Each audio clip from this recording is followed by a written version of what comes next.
Nós continuamos hoje com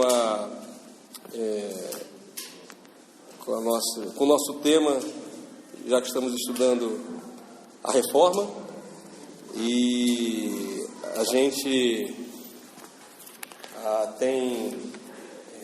começou no domingo passado, com o Adriano trazendo uma introdução.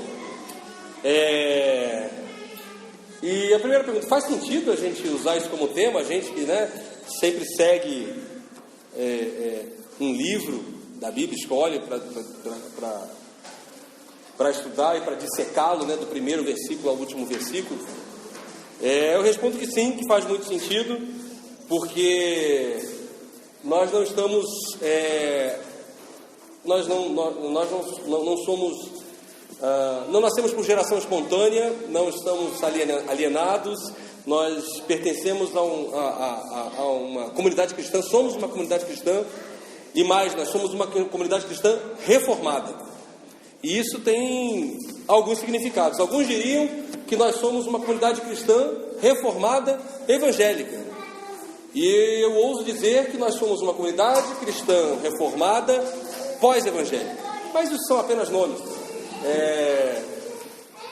O que importa é que, na verdade, a gente tenha plenamente em nossa mente que nós não estamos sozinhos no mundo. Dos 6 bilhões de habitantes, se não for mais, que a Terra existe, nós não somos os únicos iluminados e que temos a direção correta. Não, nós somos inseridos num grupo de amados pelo Senhor, amados por Deus, e isso coloca os nossos pés na história. E esse ano, as igrejas reformadas comemoram 500 anos de reforma. 500 anos em que o padre Martinho Lutero, é bom que se diga padre, professor de teologia, ele, ao se debruçar sobre as Escrituras com muito carinho, com muito empenho, com o coração aberto, foi sensível à voz do Espírito Santo e começou a questionar a realidade do que ele vivia em sua comunidade cristã e de toda a forma de se relacionar com Deus e aquilo que as Escrituras estavam dizendo para ele. E ele começa a ficar incomodado e, por fim, o Espírito Santo o toma e ele, corajosamente, escreve suas 95 teses. Muitas delas nós não abraçamos, mas isso também não é assunto para hoje. Mas naquele momento fazia todo sentido e coloca na porta da Catedral de Wittenberg, que também dava nome à universidade dele, onde ele dava aula, como uma forma de abrir os olhos, de contestar, de confrontar.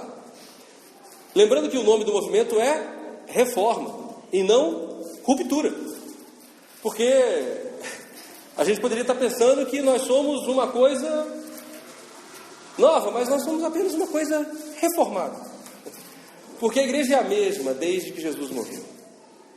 Então, se por um lado a gente tem os pés na história e consegue se enxergar nela, por outro a gente não pode olhar para quem está do outro lado, se é que está do outro lado, se sentindo superior.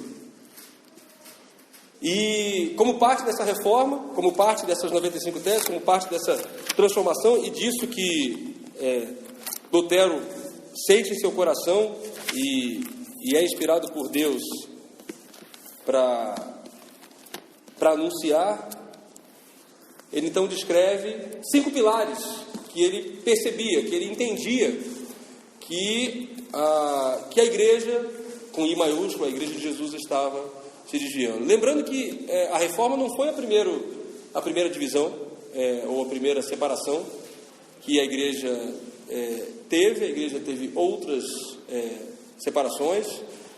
Teve o grande cisma do Oriente, onde a igreja ortodoxa se separa da igreja do Oriente, a igreja do Ocidente, e isso então hoje, se você andar por Brasília mesmo, Brasília tem algumas catedrais ortodoxas que cultuam ao Senhor de maneira diferente, Além dos ortodoxos, a gente tem outras igrejas ainda, como a igreja anglicana, que é uma igreja que também sai de uma ramificação da igreja católica. Mas importa é que o fundamento seja o mesmo. E eu queria ler com vocês, então, o livro de Romanos. Romanos, que era o livro que Lutero estava estudando, e ele começa a ser confrontado desde o primeiro capítulo. E eu vou ler o primeiro capítulo, versículo 17, para a gente começar.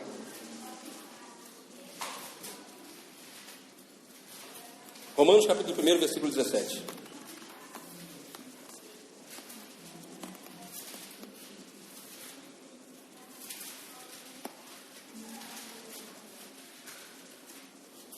Muito bem, alecrins, hoje eu vou esperar porque eu quero que vocês achem.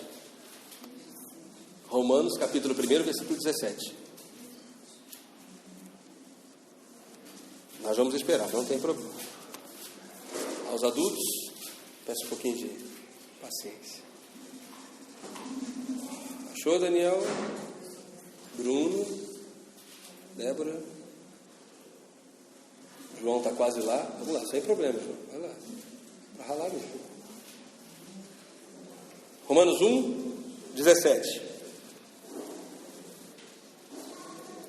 Diz assim o texto: porque nele se descobre a justiça de Deus de fé em fé, como está escrito, mas o justo viverá da fé. Vou ler agora, começando no 16.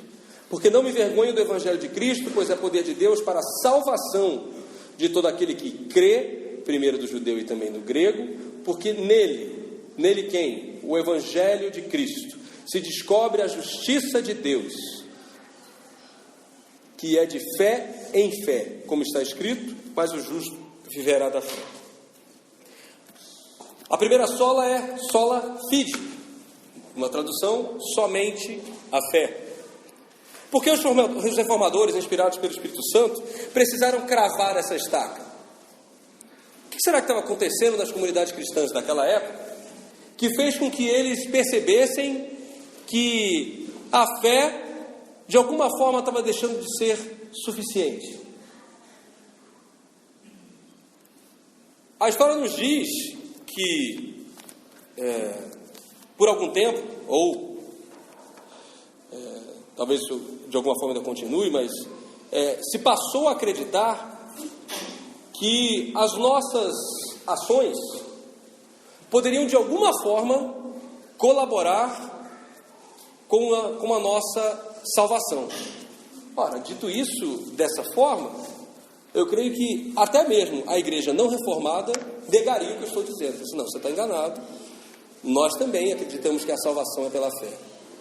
Mas a questão é que o tema não é o tema da reforma, a estaca cravada não é que a salvação é pela fé. A estaca cravada é somente a fé. Então não é que eu esteja dizendo que os não reformados não tenham fé, ou não creiam que a fé pode salvar. Mas a questão é crer que a fé basta para isso.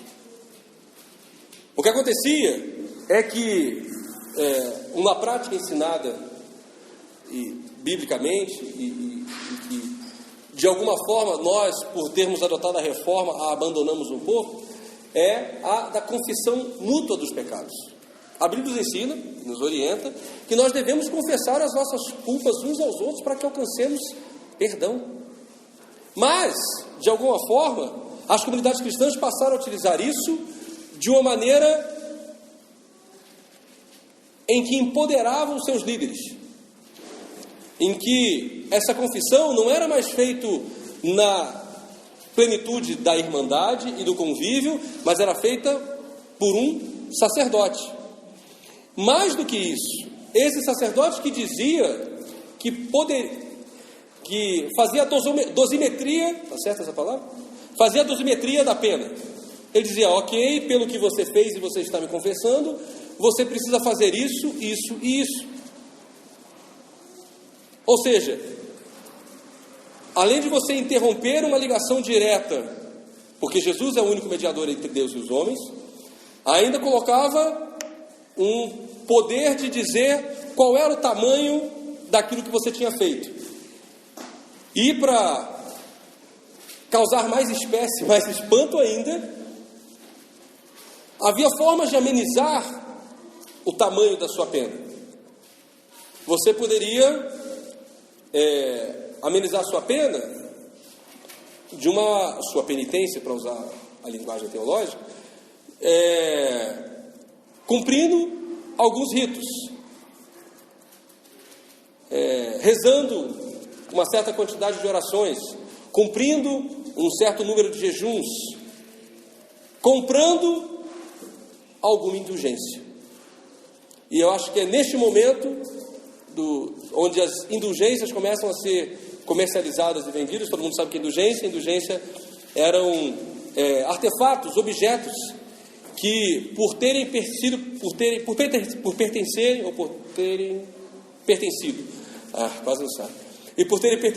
a alguns homens de vida santa, de vida inspiradora, a comunidade da época, a cristandade da época começa a acreditar que esses objetos possuíam em si mesmo algum poder de salvação.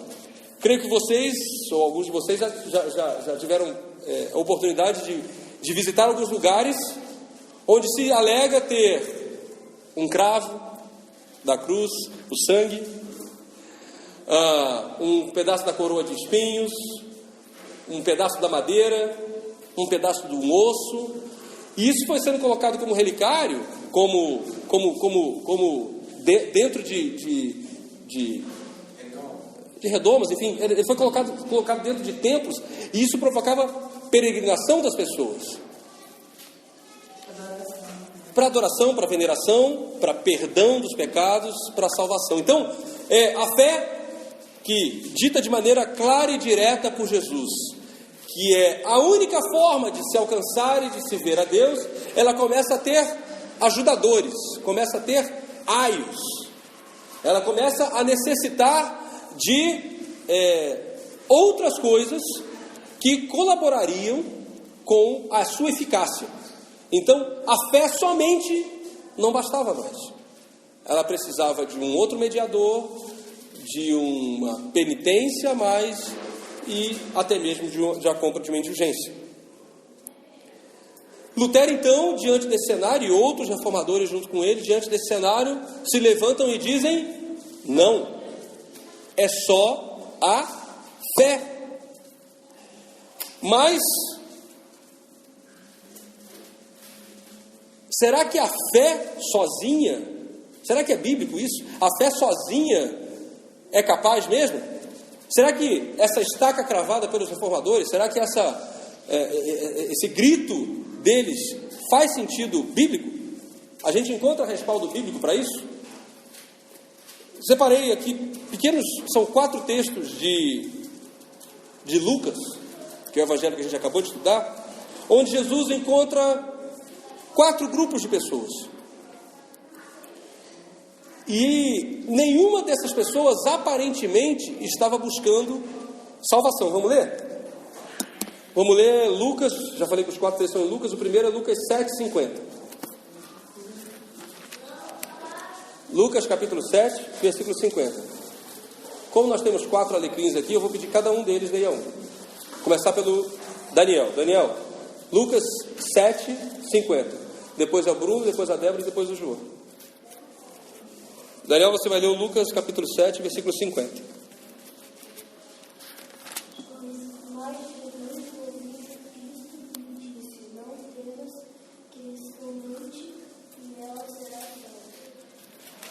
Lucas 7, 50?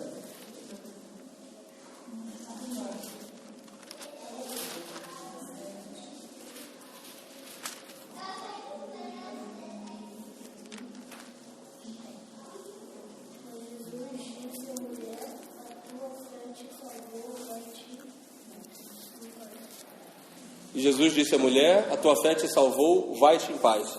Alguém lembra que mulher era essa? Pode virar a Bíblia aí, ou pode procurar no texto. Não, essa é a mulher, a fluxo de sangue a gente também vai ler, Yara. Essa é a mulher pecadora que se debruça durante um jantar aos pés de Jesus e chora copiosamente e lava os pés de Jesus com as suas lágrimas e seca os pés de Jesus com o seu cabelo. Que cena! Lembrando que a gente comentou sobre isso, né? Naquele tempo não se usava sapatinho fechado, não se tinha propé para proteger, tênis pé baruel. Imagine o pé de quem andava e caminhava na poeira, né? Não havia calçada. E essa mulher, ela se sente tão indigna diante de Jesus que ela chora aos seus pés, ela não balbucia uma palavra. E ela enxuga os pés de Jesus com o seu cabelo. Jesus reclama com quem está na casa e diz: olha, eu entrei, vocês não me beijaram, não me deram água para lavar, e vocês estão reclamando que eu deixo essa mulher lavar os meus pés. E ele diz para ela: vai, a tua fé te salvou. Ela não pede perdão pelos pecados, ela não confessa Jesus como Senhor e Salvador, ela não levanta a mão no culto e ora depois do pastor. Mas o que ela faz é carregado de tanta verdade, de tanta inteireza, que Jesus diz para ela: vai, a tua fé te salvou. Vamos ler outro? Agora a vez do Dani. Dani, é o Lucas 8, está pertinho, se você tinha aberto esse. Agora o versículo 48. Bruno, Daniel acabou de ler. Bruno, Lucas 8, isso, 48. 8, 48.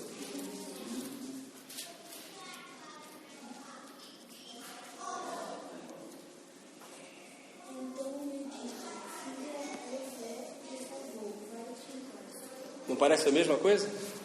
E disse-lhe: filha, tua fé te salvou, tem bom ânimo, vai-te em paz. Essa é a mulher do fluxo de sangue, que fazia alguns anos, eram 12, né? Quantos anos?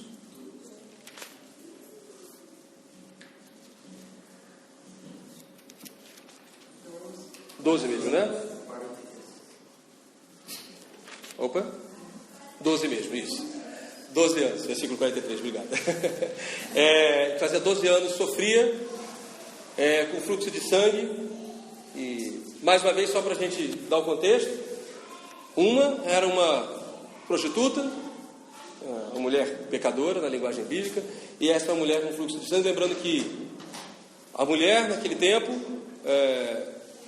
nos dias do seu costume, para usar a linguagem bíblica, ela era proibida de, inclusive, participar de velório, de estar com as pessoas. Por quê? Porque ela, em si mesma, era considerada impura. E essa mulher, há 12 anos, era impura. Há 12 anos, ela não podia fazer parte das celebrações, das festas. Há 12 anos, ela era marginalizada. E ela costura a multidão e toca na orla de Jesus, sabendo que, ao fazer isso, o que ela tinha feito com Jesus? Ela tinha tornado Jesus impuro. Só que é Jesus que a purifica. E o que ele diz para ela? Minha filha, você está curada, né? Você não mais terá fluxo de sangue. Não. Vai-te em paz, tem bom ânimo, renova as tuas forças, a tua fé te salvou. Estamos falando sobre a fé que sozinha salva. Agora é a vez da Débora. Débora, nós vamos ler Lucas capítulo 17, versículo 19.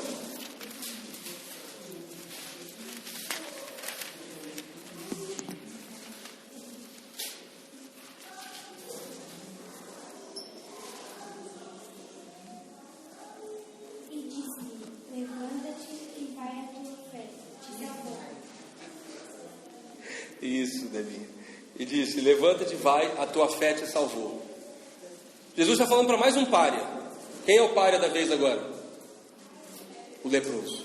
Jesus tinha operado uma cura em 10 leprosos, e na hora da dor todo mundo se junta. Na hora da dor não havia samaritano nem judeu, todos eles andavam juntos. Mas quando Jesus os cura, este volta. E quando ele volta para agradecer, Jesus fala: olha, não eram 10, apenas um voltou, apenas este estrangeiro voltou. E ele disse: levanta-te, vai, a tua fé te salvou. Último versículo. Agora é sua vez, João. A gente leu o 17 e 19. Agora é o 18, 42.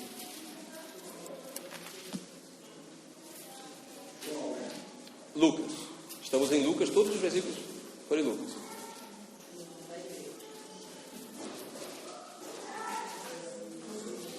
(18:42).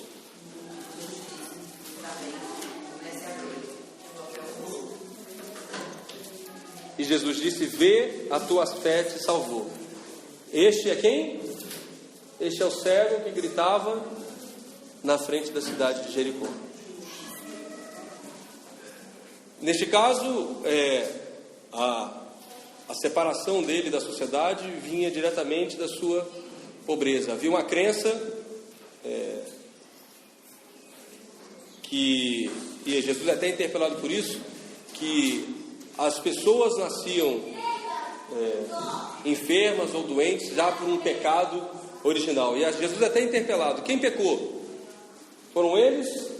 Foi este que pecou ou foram seus pais que pecaram? E Jesus vê naquele homem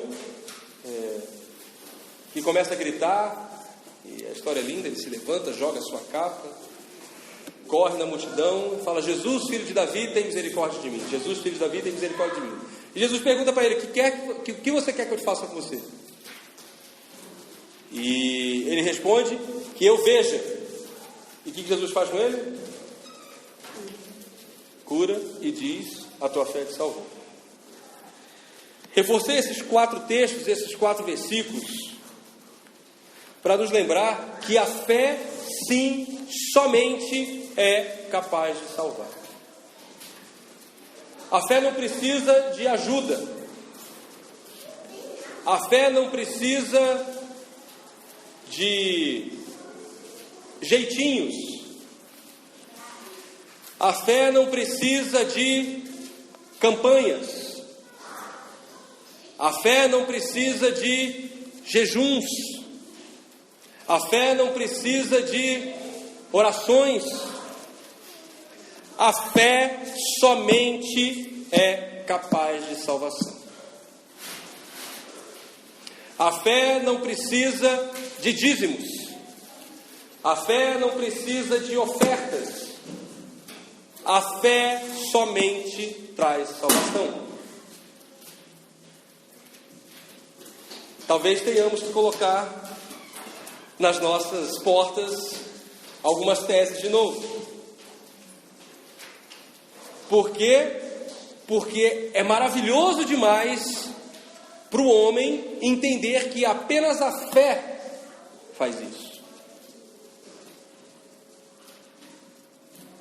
Talvez alguns de vocês esteja se perguntando: mas Tiago vai dizer que a fé sem obras é morta. Mas se as obras não forem consequência da fé, e sim motivadora da fé, a sua fé é morta. A sua fé não é uma coleira que vai fazer Deus fazer aquilo que você quer. A sua fé não é uma chave que vai abrir a porta dos seus sonhos. A sua fé não vai te comprar um carro novo. A sua fé não vai forçar Deus a cumprir os seus desejos. A fé é um estilo de vida que vai fazer você viver de acordo com aquilo que Deus diz e não de acordo com o que o mundo diz. A fé é uma força interior, é um dom dado por Deus que vai te fazer dizer não ao pecado, não à forma do mundo viver, que vai te fazer suportar angústias, tribulações, dores, provas. A fé não é uma maneira de se dar bem. A fé não é uma maneira de agradar Deus de fazer benefícios a Deus, de comprar Deus. Deus não é comprado por coisas que possamos oferecer a Ele. Somente a fé. Fé é um estilo de vida. Hebreus capítulo 11, versículo 1. Vamos ao que a maneira como o escritor desta carta define o que é a fé e de como ela desafia a nossa compreensão. Ora, a fé é o firme fundamento das coisas que se esperam e a prova daquilo que não se vê. Isso nos afronta. Isso nos incomoda. Vivemos uma comunidade extremamente racional, extremamente convicta de suas ações. Uma sociedade que exige experimentação para que se acredite. É desafiante, é isso? Vivemos uma sociedade que vai resumir a sua fé ou as suas convicções a uma questão de foro íntimo. Vai dizer para você que isso é o que vale para você e não é o que vale para todos. Mas o texto vai dizer, ora, a fé é o firme fundamento das coisas que se esperam. Isso é uma contradição em si mesmo. Como é que algo que se espera pode ter um firme fundamento? O que tem firme fundamento são as coisas que são, não as coisas que se esperam. As coisas que se esperam, eu tenho uma esperança, uma expectativa, eu tenho um desejo de que aconteça.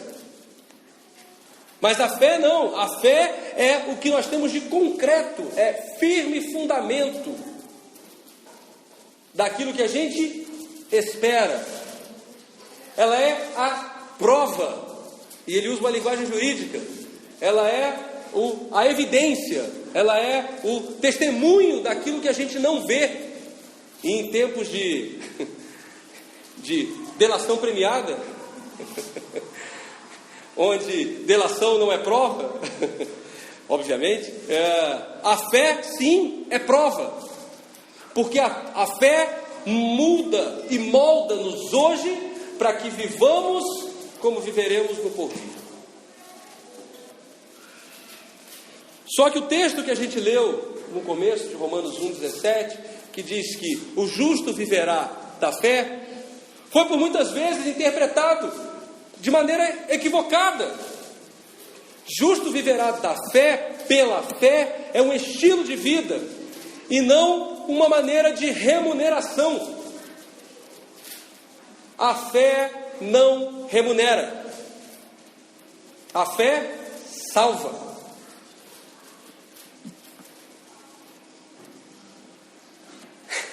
Está na hora de botar renovar as nossas frases, não é? Colocar de redescobrir os fundamentos da nossa comunidade, das comunidades reformadas. A fé é um estilo de vida. Você precisa de fé para poder congregar, para poder agradar a Deus, para poder se chegar a Deus. No mesmo capítulo, versículo 6, ora, sem fé é impossível agradar-lhe a Deus, porque é necessário que aquele que se aproxima de Deus creia que Ele existe e que mais, que Ele é galardoador dos que o buscam. Sem fé é impossível se chegar a Deus. Suas boas ações não vão te fazer chegar a Deus. Seu bom comportamento não vai te fazer chegar a Deus. Sua autocomiseração, seu autoflagelo, suas chicotadas não vão te fazer chegar a Deus. Suas ofertas não vão te fazer chegar a Deus. Seus jejuns não vão te fazer chegar a Deus. O que te faz chegar a Deus é a fé. E o que a fé vai provocar em você? Um coração generoso para dar oferta. Um coração que anseia pela purificação e vai te fazer jejum. Um coração que precisa se comunicar com Deus e vai te fazer orar. Mas importa a ordem. Não são essas coisas que vão te fazer agradar a Deus. Mas com fé, você praticará essas coisas. E elas terão sentido verdadeiro. E elas não serão simplesmente um costume. A gente precisa de fé para poder caminhar em comunidade, para poder perdoar. Lucas, de novo, capítulo 17, que a gente já leu, o versículo 5, diz o seguinte: disseram os apóstolos ao Senhor: acrescenta-nos a fé.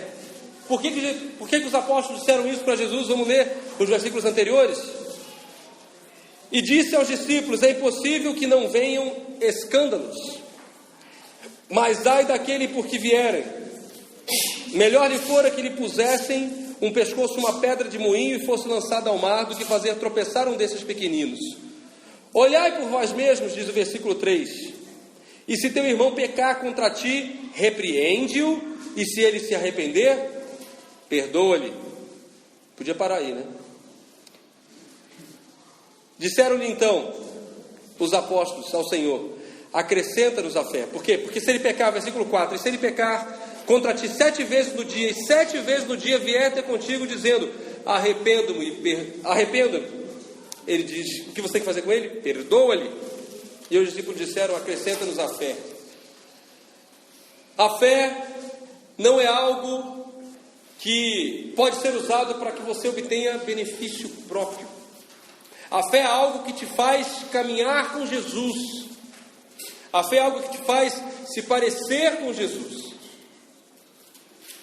Fé é estilo de vida.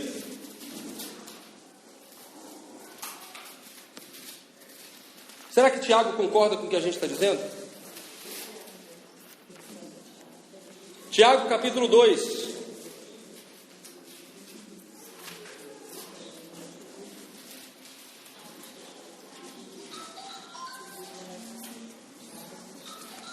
Eu já leria direto o 24,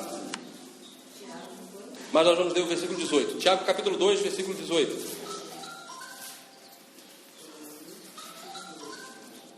Vamos começar do 14? Para a gente confrontar de maneira verdadeira. Meus irmãos, que aproveita se alguém disser que tem fé e não tiver as obras? Porventura a fé pode salvá-lo? O que nós acabamos de dizer? A fé salva ou não salva? E por que o Tiago está questionando?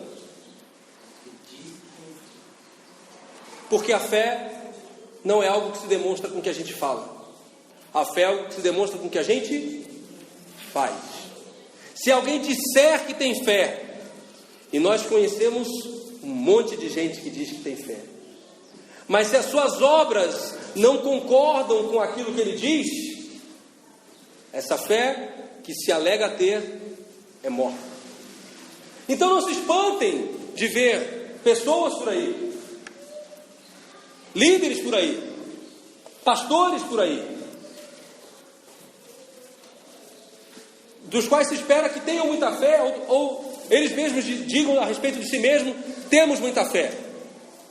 Porque o que vai confirmar se essas pessoas são ou não cheias de fé não é aquilo que ela faz. Pode-se conhecer as Escrituras, mas se não se viver as Escrituras, você está morto. O que Tiago está questionando é que a fé não é algo simplesmente intelectual. A fé não é um convencimento racional daquilo que você deve fazer ou crer.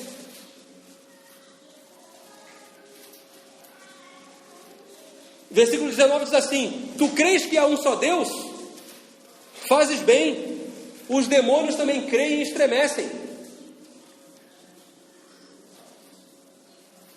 Fé não é apenas uma consciência mental da existência de Deus. Fé é um modo de vida que se traduz nas nossas ações. Quer saber se você tem fé ou não? Pensa no trânsito e alguém te dando uma fechada.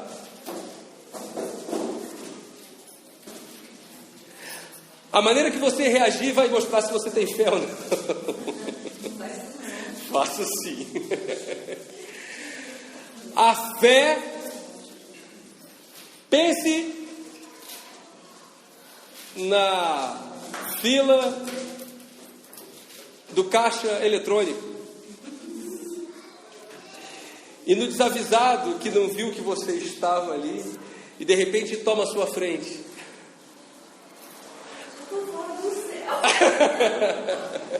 A fé se manifestará, se manifesta como nós agimos e como nós reagimos. Pense no seu convívio com seus filhos, com seu cônjuge. Fé é estilo de vida. Fé não é uma convicção racional.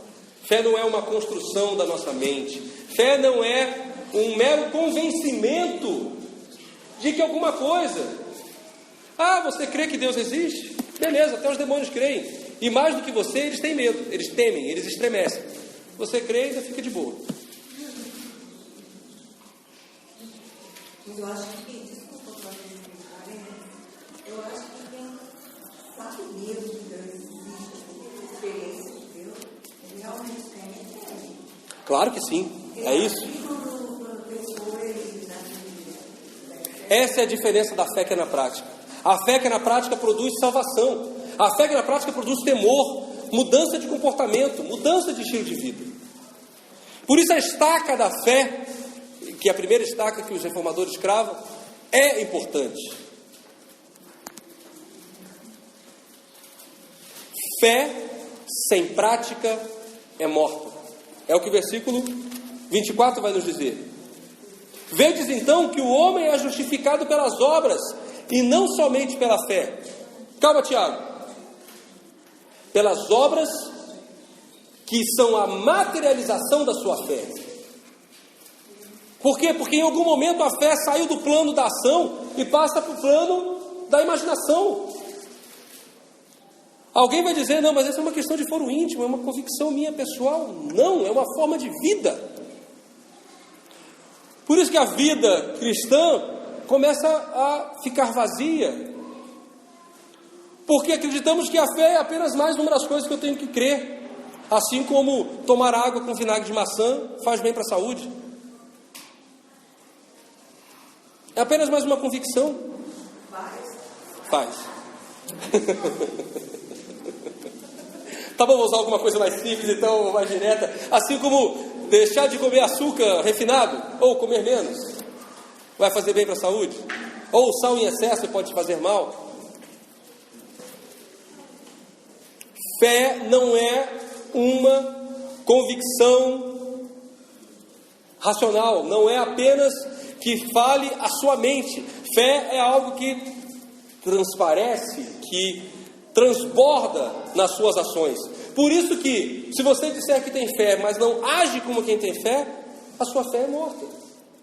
E lembrando que sem fé é impossível agradar a Deus. Então não são as suas obras que vão agradar a Deus, mas a sua fé que produz obras de verdade, obras de remissão, obras de perdão, obras de abraço, de comunhão. São as suas obras produzidas em fé é que vão te trazer vida. E é por isso que nós temos que nos tornar como as crianças. E o versículo que a gente leu para elas e estudamos com elas ontem nos diz isso. Nós temos que ser parecidos com elas nessa capacidade de acreditar como crianças, de ter fé como crianças e de agir como elas. A criança em cima do beliche, o pai estende o braço e diz pule. A criança pula. Conhece o pai, tem convicção nisso. Fé tem que ser vivida na prática. Porque senão a nossa fé é morta.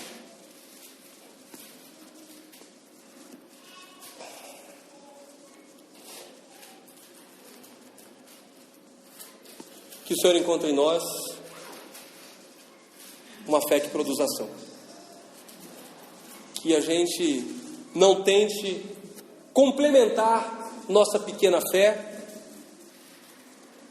com ações visando comprar Deus, mas que o Senhor acrescente a nossa fé, para que a gente possa transbordar nessas mesmas ações como fruto de uma fé genuína e uma fé verdadeira. Sola fé, sola fide, somente a fé. Que Deus nos abençoe. Amém.